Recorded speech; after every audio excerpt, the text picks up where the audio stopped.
Hello and welcome back to Maha's Kitchen Secrets, where I like my food healthy, easy and quick. Today I'm going to show you an easy, kind of like a restaurant style Mexican salsa.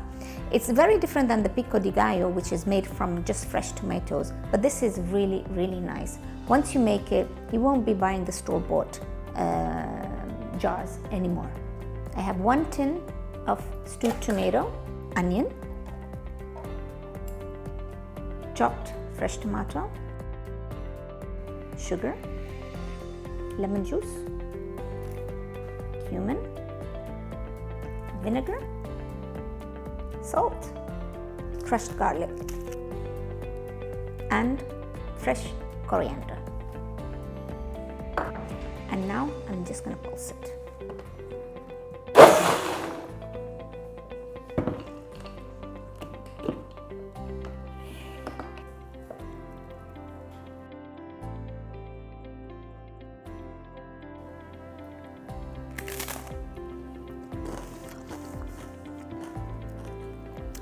Delicious.